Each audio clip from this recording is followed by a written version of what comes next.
माँ बेटे के असीम प्यार की कहानी। एक छोटे से कस्बे में प्रवीण नाम का एक लड़का रहता था। बचपन में ही पिता की मृत्यु हो जाने के कारण परिवार की आर्थिक स्थिति बड़ी दयनीय थी। प्रवीण की माँ कुछ पढ़ी लिखी जरूर थी, लेकिन उसकी पढ़ाई से नौकरी कहाँ मिलने वाली थी। सो घर घर बर्तन मांज कर और सिलाई बुनाई का काम करके किसी तरह से अपने बच्चे को पढ़ा लिखा रही थी। प्रवीण स्वभाव से थोड़ा शर्मीला था और अक्सर चुपचाप बैठा रहता था। एक दिन जब वो स्कूल से लौटा तो उसके हाथ में एक लिफाफा था।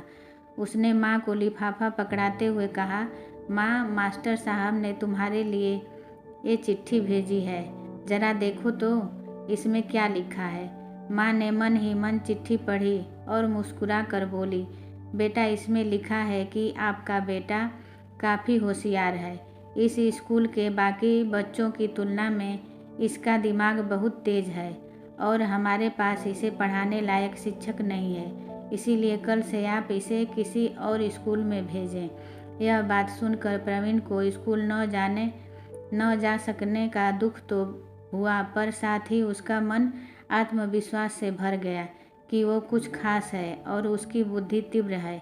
माँ ने उसका दाखिला एक अन्य स्कूल में करा दिया। धीरे धीरे समय बीतने लगा। प्रवीण ने खूब मेहनत से पढ़ाई की और आगे चलकर एक अच्छी नौकरी प्राप्त की। प्रवीण की माँ अब बूढ़ी हो चुकी थी और कई दिनों से बीमार भी चल रही थी और एक दिन अचानक उसकी मृत्यु हो गई। प्रवीण के लिए ये बहुत बड़ा आघात था। वह बिलख बिलख कर रो पड़ा। उसे समझ नहीं आ रहा था कि अब अपनी माँ के बिना वो कैसे जिएगा।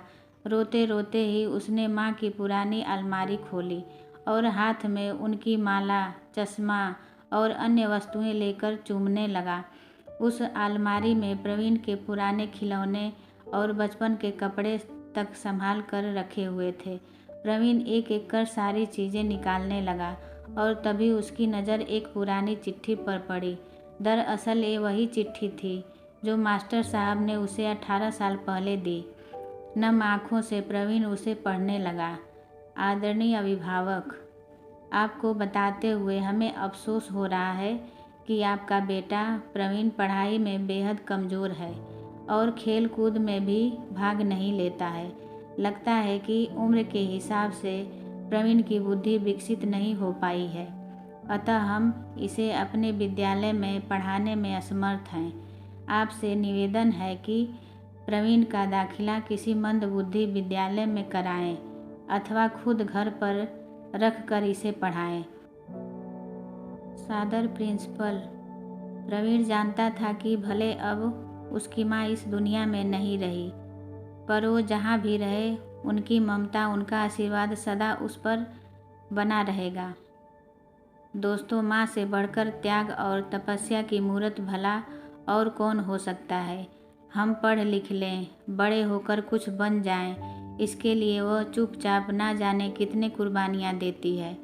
अपनी ज़रूरतें मार कर हमारे शौक़ पूरा करती हैं। यहाँ तक कि संतान बुरा व्यवहार करे तो भी माँ उसका भला ही सोचती है। सचमुच आखिर माँ तो माँ ही होती है।